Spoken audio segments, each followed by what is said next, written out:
الرحمن الرحیم وقد یحذف الفعل، یہاں پر ایک سوال ہوتا ہے، حذف فعل سے بحث کرنا خروج عن المبحث ہے، کیونکہ یہ بحث تو اسم کی چل رہی ہے۔ سوال ہوتا ہے یہ بحث اسم کی چل رہی ہے، لہذا حذف فعل سے بحث کرنا خروج عن المبحث ہے۔ اس کے دو جواب ہیں۔ پہلا جواب یہ ہے کہ فاعل فعل کے متعلقات میں سے ہے اور کسی شے کے متعلقات سے بحث کرنا خود اس شے سے بحث کرنا ہوتا ہے، لہذا حذف فعل سے بحث کرنا گویا فاعل یعنی اسم سے بحث کرنا ہے، کوئی خروج عن المبحث نہیں ہے۔ جواب پہلا یہ ہے کہ حذف فعل فاعل کے متعلقات میں سے ہے اور کسی شے کے متعلقات سے بحث کرنا خود اس شے سے بحث کرنا ہوتا ہے، لہذا حذف فعل سے بحث فاعل یعنی اسم سے بحث ہے، کوئی خروج عن المبحث نہیں ہے۔ دوسرا جواب یہ ہے کہ فعل سے مراد فاعل کا عامل ہے، خواہ وہ فعل ہو یا شبہ فعل ہو۔ شبہ فعل اسم ہوتا ہے، لہذا حذف فعل سے بحث خروج عن المبحث نہیں ہے۔ دوسرا جواب یہ ہے کہ فعل سے مراد فاعل کا عامل ہے، خواہ وہ فعل ہو یا شبہ فعل ہو، اور شبہ فعل اسم ہوتا ہے، لہذا حذف فعل سے بحث کرنا خروج عن المبحث نہیں ہے۔ لقیام قرینۃ، یہاں پر ایک سوال ہوتا ہے کہ لام تعلیلیہ ہے تو گویا قیام قرینہ علت ہے اور حذف فعل معلول ہے، اور علت کے پائے جانے کے بعد معلول کا پایا جانا ضروری ہے، لہذا حذف فعل کا ہونا ضروری ہوگا، جبکہ جوازاً سے معلوم ہوتا ہے حذف فعل ضروری نہیں ہے بلکہ جائز ہے۔ سوال ہوتا ہے کہ لقیام قرینۃ میں لام تعلیلیہ ہے تو قیام قرینہ علت ہوا، حذف فعل معلول ہوا، اور علت کے پائے جانے کے بعد معلول کا پایا جانا ضروری ہوتا ہے، تو حذف فعل کا پایا جانا ضروری ہوگا۔ حالانکہ مصنف کی عبارت جوازاً سے پتہ چل رہا ہے کہ حذف فعل ضروری نہیں ہے بلکہ جائز ہے۔ جواب یہ ہے کہ لام تعلیلیہ نہیں ہے بلکہ لام وقت کے معنی میں ہے، یعنی وقت قیام قرینۃ، کبھی فعل کو حذف کر دیا جاتا ہے قرینہ کے قائم ہونے کے وقت، لہذا حذف فعل ضروری نہیں ہوگا۔ جواب یہ ہے کہ لام تعلیلیہ نہیں ہے بلکہ لام وقت کے معنی میں ہے، یعنی وقت قیام قرینۃ، فعل کو حذف کر دیا جاتا ہے قرینہ کے قائم ہونے کے وقت، لہذا حذف فعل ضروری نہیں ہوگا۔ جوازاً پر ایک سوال ہوتا ہے کہ یہ مفعول مطلق ہے یحذف کا، حالانکہ مفعول مطلق فعل کے ہم معنی ہوتا ہے اور جوازاً یحذف کے ہم معنی نہیں ہے۔ سوال ہوتا ہے جوازاً یحذف کا مفعول مطلق ہے اور مفعول مطلق فعل کے ہم معنی ہوتا ہے، حالانکہ جوازاً یحذف کے ہم معنی نہیں ہے۔ جواب یہ ہے کہ جوازاً صفت ہے موصوف محذوف حذفاً کی، یعنی حذفاً جوازاً، اور حذفاً یحذف کے ہم معنی ہے۔ جواب یہ ہے کہ جوازاً صفت ہے موصوف محذوف حذفاً کی، یعنی حذفاً جوازاً، تو حذفاً جو ہے وہ یحذف کے ہم معنی ہے۔ آگے وشعر لیبق یزید ضارع لخصومۃ ومختمط مما تتیح الطوائح، اور اس شعر میں چاہیے کہ رویا جائے یزید پر، روئے اس کو کمزور خصومت کے وقت، اور مختبط سائل بلا وسیلہ مما تتیح الطوائح، بوجہ مہلکات کے ہلاک کرنے کے، ما مصدریہ ہے، بوجہ مہلکات کے ہلاک کرنے والی چیزوں کے ہلاک کرنے کے۔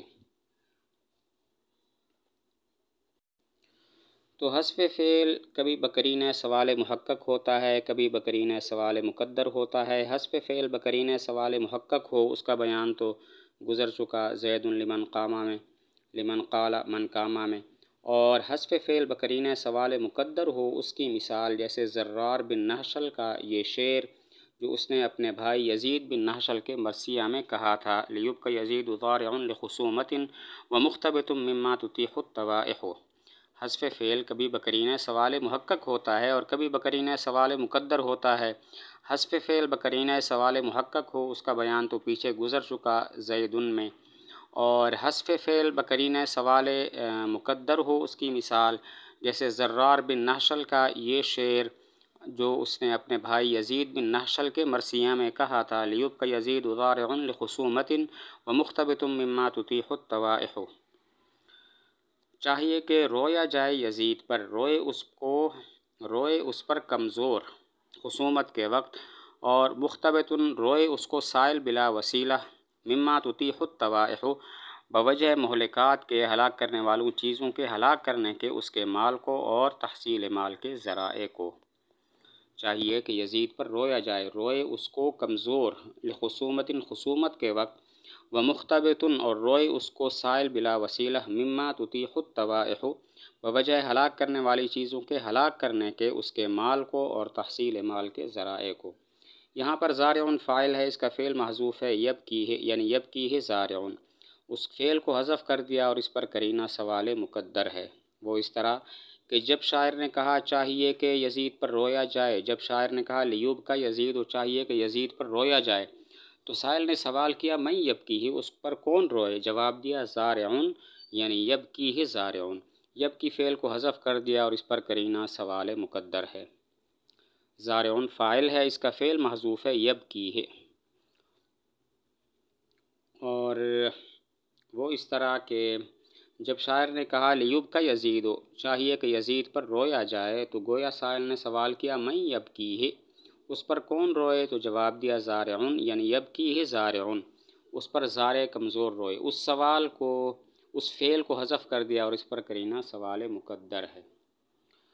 لیوب کا یزید ضارع لخصومت، یہاں پر سوال ہوتا ہے لخصومت جار مجرور کس کے متعلق ہے؟ دو احتمال، نمبر ایک لیوب کا کے، نمبر دو زارعن کے، اور یہ دونوں احتمال صحیح نہیں ہیں۔ پہلا احتمال اس لیے صحیح نہیں ہے کہ اگر لخصومت کو لیوب کا کے متعلق کریں تو مطلب ہوگا چاہیے کہ یزید پر رویا جائے، روئے اس پر کمزور خصومت کی وجہ سے، حالانکہ خصومت رونے کی علت نہیں ہے، رونے کی علت تو یزید کی موت ہے۔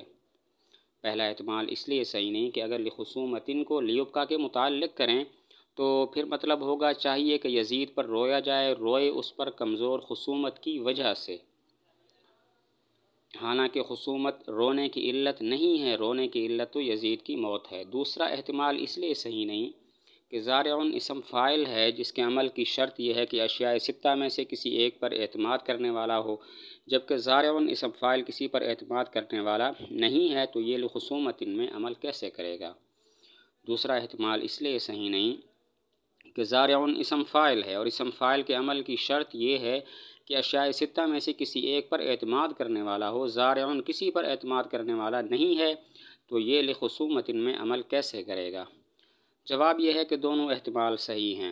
اگر اس کو لیوب کا کے متعلق کریں تو پھر لام اجلیہ تعلیلیہ نہیں ہوگا بلکہ وقت کے معنی میں ہوگا، اور مطلب ہوگا چاہیے کہ یزید پر رویا جائے، روئے اس پر کمزور خصومت کے وقت، کیونکہ وہ کمزور کی مدد کیا کرتا تھا۔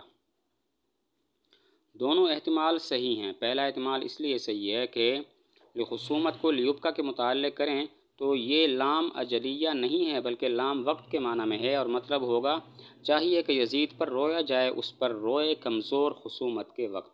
اور دوسرا احتمال اس لیے صحیح ہے کہ زارعن صفت ہے موصوف محذوف شخص کی، یعنی شخص زارع لخصومت، تو یہ اسم فاعل موصوف محذوف پر اعتماد کرنے والا ہے، اسی وجہ سے اس کا عمل صحیح ہے۔